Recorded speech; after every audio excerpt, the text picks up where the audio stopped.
Photoshop is a very advanced photo editing program, and it's often used by professionals to make their photos look just perfect.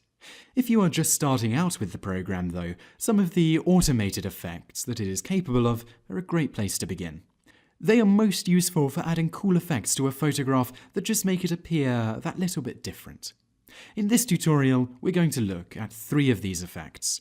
We are going to look at the posterize effect, which we are going to be applying to this portrait of a man. We are going to be looking at the stamp effect, which we are going to be applying to this image of a motorbike, and we are going to be finally looking at the fresco effect, which we are going to be applying to this image of someone paragliding. Let's start with the portrait photograph, which we are going to be using posterization on.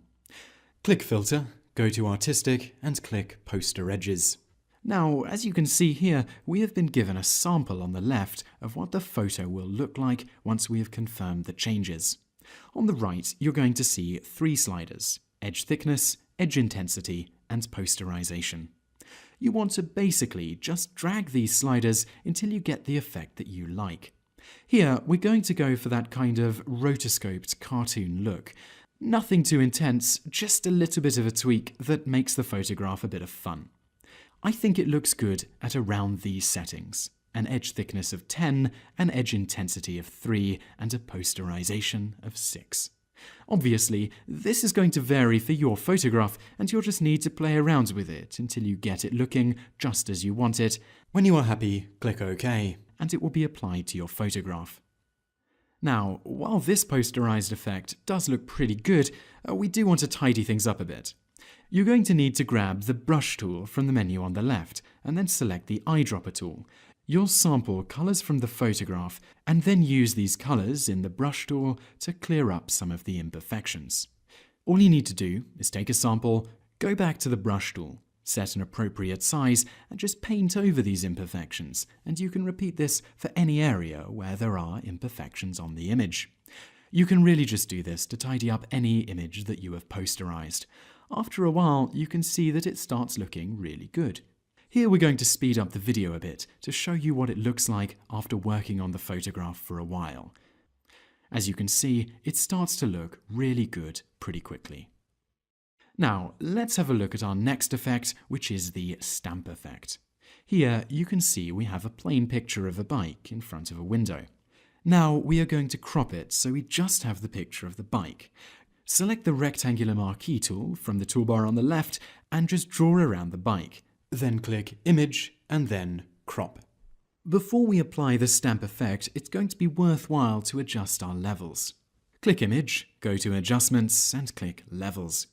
Bring out the darkest of the bike and lose some of the whiteness of the background by dragging the black pivot in as well as the white pivot, and then click OK. Now you want to go back to Filter. Click Filter, go to Sketch and click Stamp.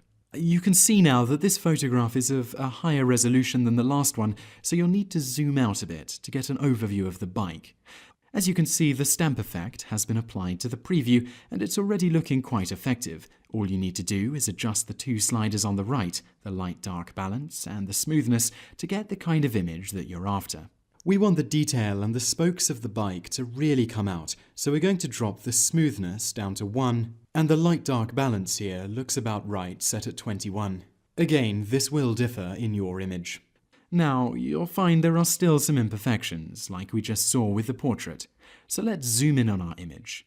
This time, we are going to select the Eraser tool. Select the brush size that is appropriate, and then basically just erase bits of the image. You have to do this so that it looks right for you, but here we are erasing a lot of the background and some of the detailing around the bike that doesn't look right. We're going to delete the part where the building meets the road and also some of the details around the window frame that was previously seen in the picture. This doesn't need to be perfect, as people aren't going to be looking too closely for imperfections in your image. And once you've got something you're happy with, you can zoom out and have a look, and as you can see here, it looks pretty cool. Let's go to our final photograph and have a look at the final effect we're going to be looking at applying in this tutorial. This is known as the Fresco Effect. You can see here that we've got a picture of someone paragliding, and what's nice about it is there's a lot of detail in the canopy of the paragliding equipment. Click Filter, go to Artistic and click Fresco. Zoom out again, as this is another high-resolution image, and you'll be able to see that the detail in the canopy has already been picked up quite well by the Fresco effect.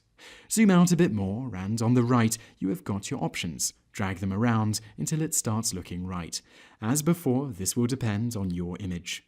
This one's not going to need a lot of change, to be honest, but you can tweak it just a little bit. Now, I think it looks pretty good like this. The detailing has been brought out really well, the clouds look good with the person in front of them, and click OK to complete the changes. Again, you can see that we've got another really effective Photoshop tool for beginners, and we've made 3 photographs that look really great with some of the basic artistic filters. If you would like to have a look at some of the other great artistic filters that are available, you can just go to Filter, Artistic, and just pick any one that stands out to you. It's worth going through all of these and having a good look at what you can do to your photographs. This tutorial's just been a basic introduction to some of the coolest effects seen in Photoshop.